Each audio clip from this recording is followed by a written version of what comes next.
we're back. Yeah. How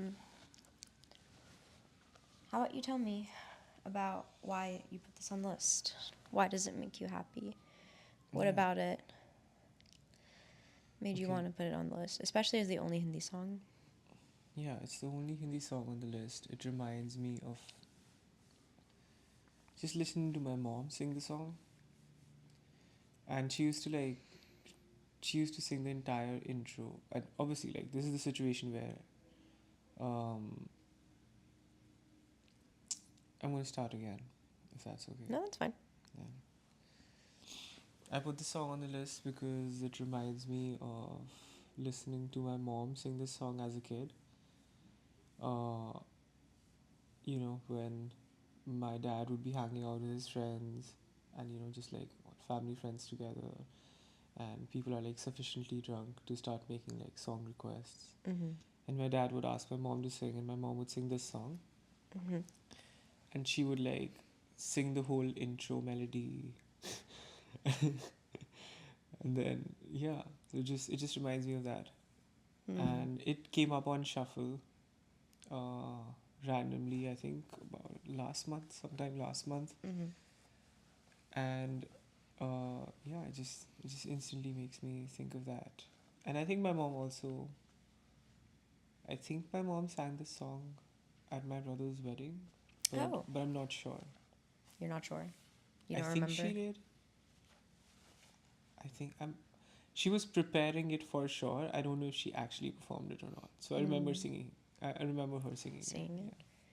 Yeah. Would you say your mom was a really big inspiration in terms of your musical journey and you wanting to pursue music at all? Or No, okay, that's fair. not really. No.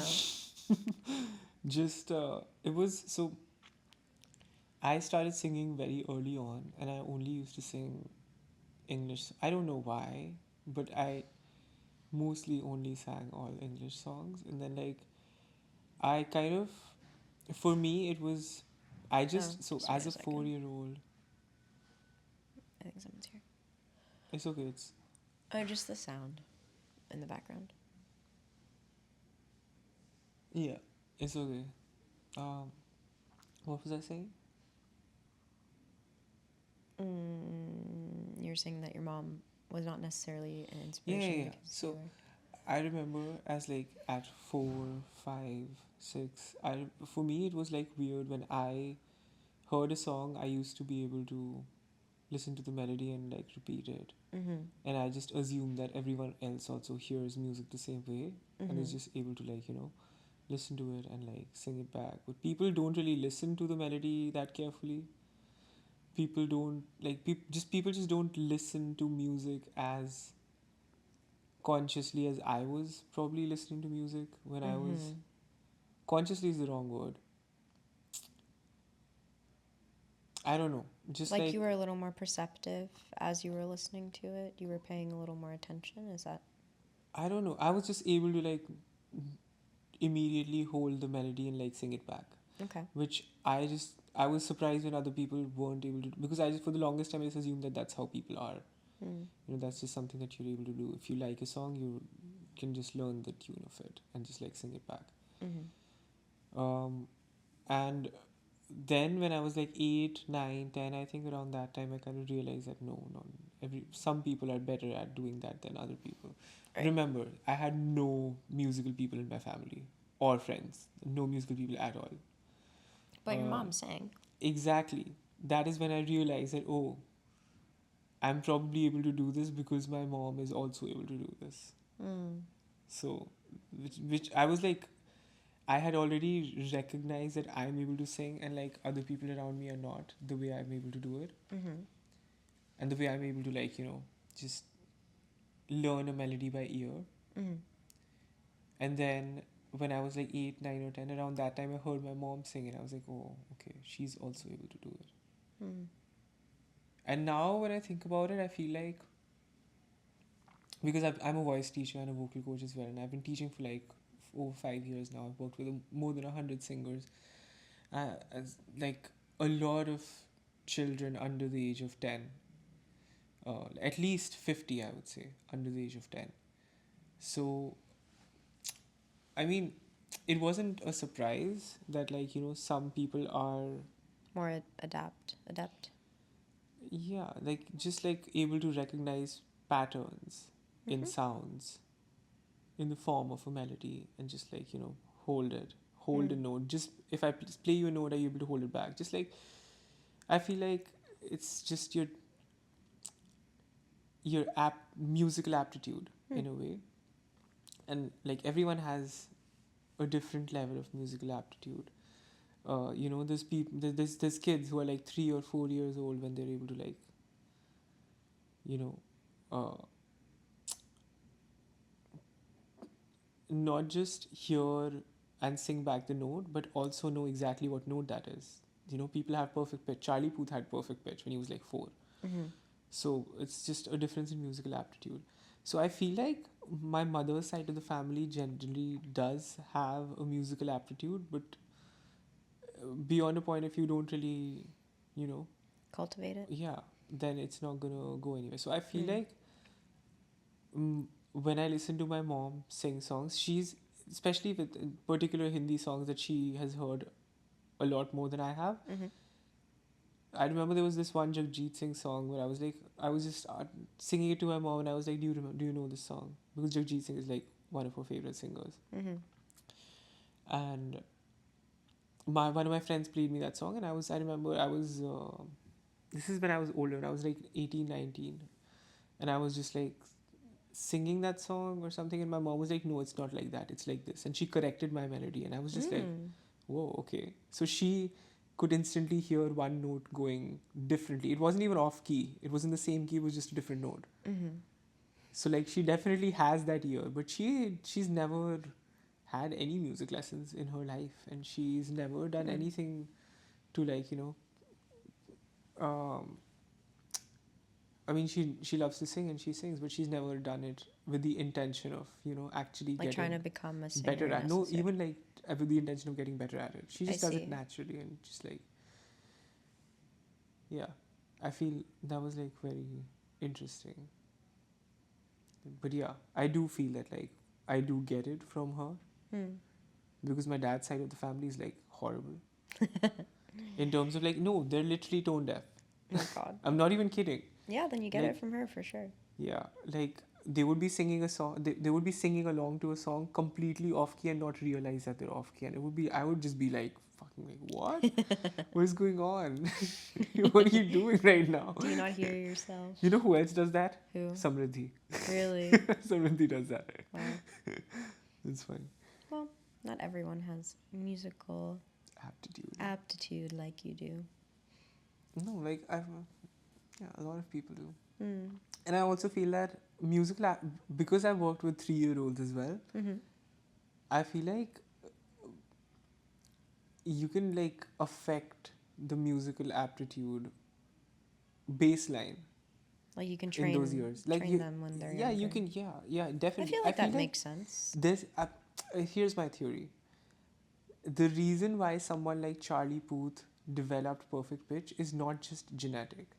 I feel like, I'm sure genetics play a part in it, but like, I'm sure that, like, if his mom is like a pianist, I don't know if she's a pianist or not, but I'm pretty sure that she's like, Charlie Puth's mother and Charlie Puth's grandfather, they were all like, no, I'm getting this wrong. I think it's Jacob Collier's parents. I don't know. Just assume that a kid is 4 and one of their parents is like, playing really complex, uh, you know, arrangements on the piano every Mm-hmm. day, and just like this kid is hearing all kinds of complex harmony and just like absorbing everything when he's like 1 or 2 or 3. And then I'm definitely sure that that plays into, like, affecting your musical aptitude drastically. I'm sure it's part talent and then part cultivation. And if you're in No, I'm spaces talking when about the you're, talent part, the part that people refer to as talent. mm-hmm. I feel like that is what I refer to as musical aptitude, and I feel like that can be severely affected if, I don't know how exactly, but like, I think Well, it's just by if you're in including the kinds, if different you're in kinds the of, right spaces, right? Like yeah, if you exactly. happen to have adults around you, people around you who can influence your If you're talent. not even that, No. so I'm not even if you don't, there's an adult but he's not actively engaging with the child. The child is 2 years old and the child is just like listening, Mm. and automatically they're going to like start, the child is going to start noticing patterns. Mm-hmm.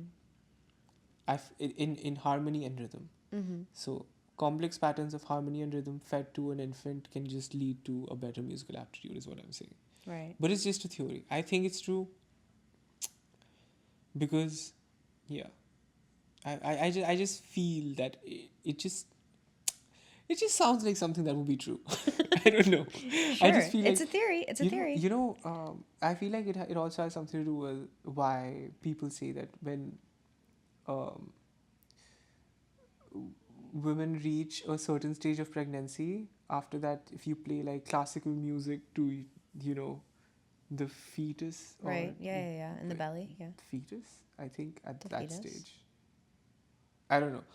While the baby is in the belly, if you like, you know, just feed it complex classical music, or Mm-hmm. not even complex, just like classical music, Mm-hmm. most of which is complex.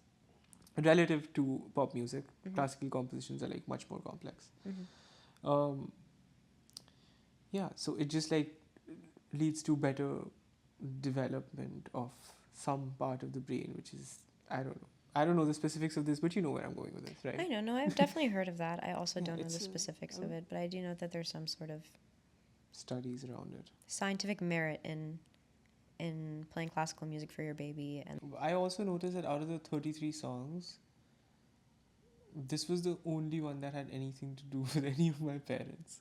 And I was like, I should definitely include that. Because like there's not a lot of songs that like I was thinking about, you know, because when I was trying to pick the songs, I was like, you know, the songs that make me the happiest. Okay, so I started thinking from the perspective that what if this song like came up on shuffle randomly, a random song that comes up on shuffle and makes me feel super happy. right. And the only song that I could think of which was in any way associated with my parents was this song. Mm-hmm. Because my parents and I don't really share music. Right. Like there's not a lot of, there's memories associated with some songs here and there, but like honestly, like Not too many. which is, yeah, not too many at all. Like there's no, I try really hard to think about it, but like music is not something that I, you know, share with them. yeah, it's one of those things which I don't which is crazy because music is like the biggest part of my life outside my family. And it has so much, like I can find 5,000 songs, you know, which I can associate with my brother, and like my relationship, which I can associate with my relationship with my brother. But I can't find any songs that I can associate with my relationship with my parents. Right. There's But not this a lot of is- them. This is one of them, and this is Right. like this is the most special song that I associate with my parents. Simply that way. because of it's the song that your mom. Yeah, would it's the always song that sing. my mom's. It's the song that I've heard my mom sing the most. It's the song that she sings really well. Yeah. Okay. All right. What's the next song? The next song that I'm gonna play is "All the Right Moves" by One Republic. It's a great song. Yeah, it's "All the Right Moves" by One Republic.